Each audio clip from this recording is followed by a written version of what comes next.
Oh man, I just do not want to work today. Whew. Get ready to get back down in the pit.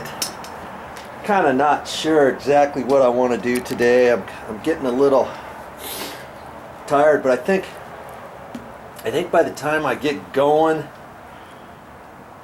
I'll formulate my game plan. I think one of the things I want to do today is get that 4x12 step out of there. You remember the end of that 4x12 goes all the way underneath that stucco, all the way to the back wall, and there's a 2x6 holding it up, so that's why it's not falling down.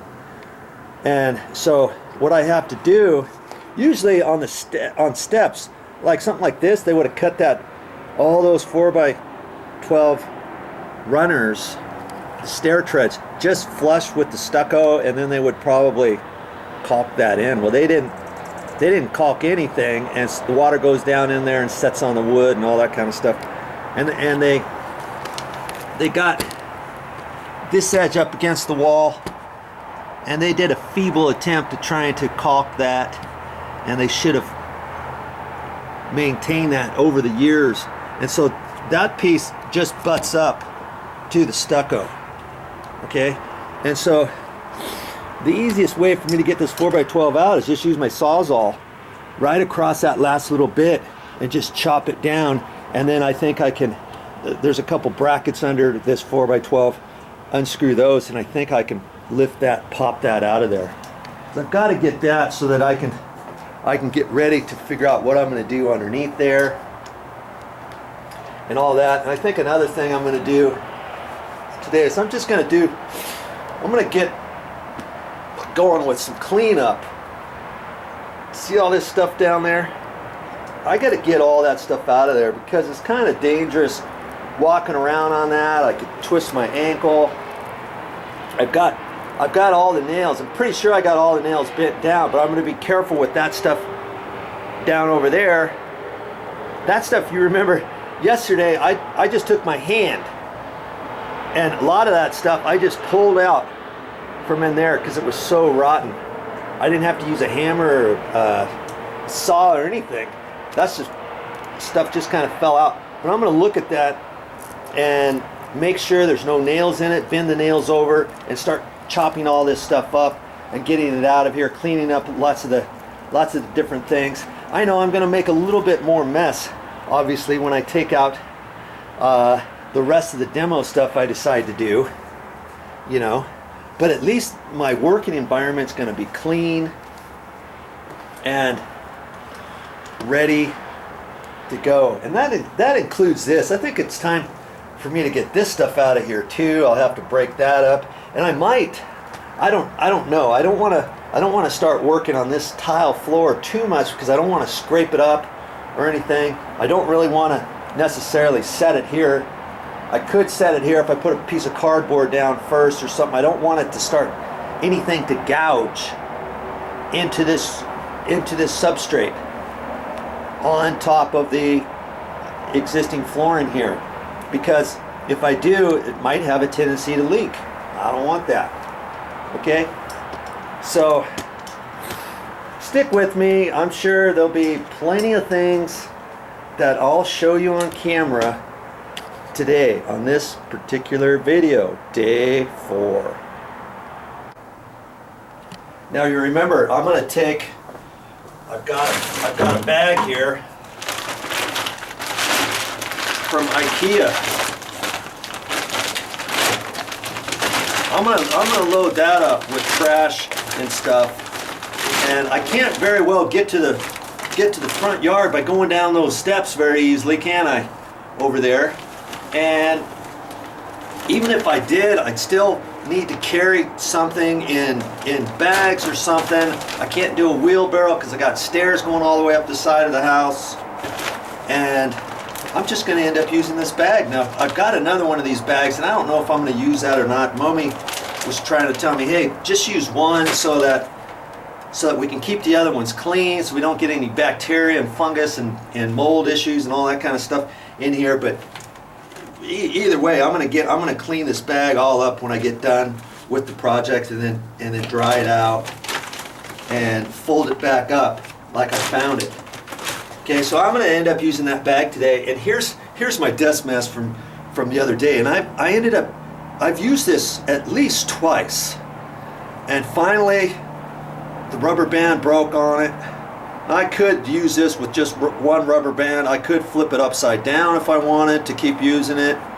It goes around on the back of my neck, not the top, and it wants to kind of slide, but it's pretty dirty anyways, and I don't like to use them too long, especially in this type of condition. So hey, thank you, Mr. Mask. You were really good to me when you lasted. Now it's time to say goodbye.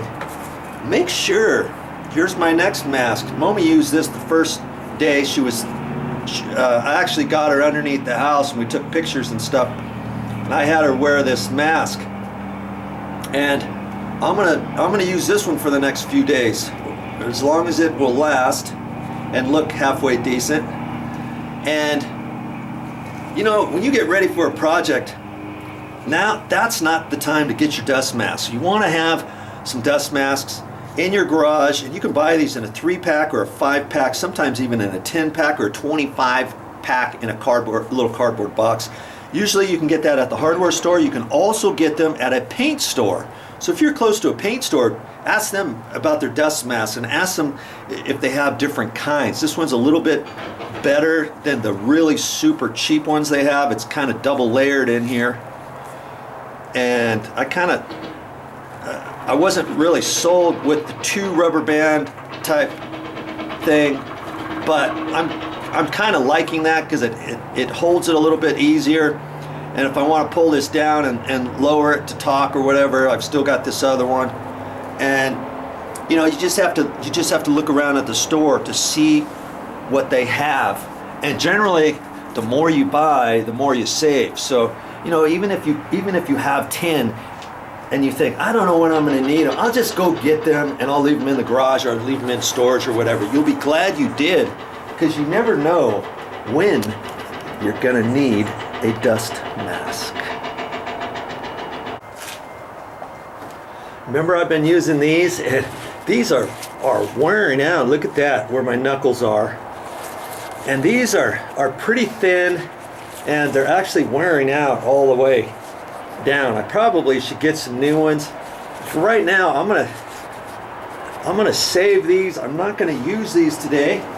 And you remember the other day, you were watching that particular video, I said I had some orange ones, and I found those. I went out to the garage.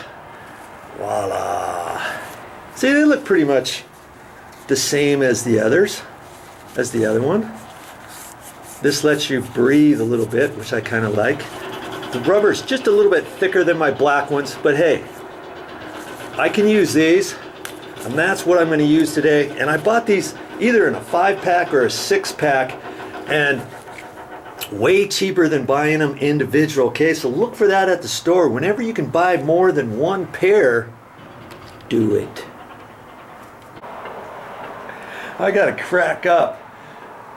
I got my Fitbit on, and it's set for 10,000 steps every day. And 10,000 steps, I think that's, I haven't done the actual math, but I think that's about 5 miles of walking. And yesterday, at the end of the day, I hit my 10,000 steps just from doing all the little videos of day 3. Can you believe that? Up and down this ladder, up and down the ladder, up and down the ladder, walking around in the pit, up and down the ladder, showing you different things, back and forth. Here we go. 5 miles right in this one little area I walked or stepped. Can you believe that? Yeah, it takes a lot of effort and time to do something like this. If you're going to think you can do this on a weekend warrior project, hey, you got a lot of weekends involved with this, depending on how many people you have working with you. If you're going to do this after work, a couple hours after work each day, that's going to take you a long time. So keep that in mind before tackling a project such as this.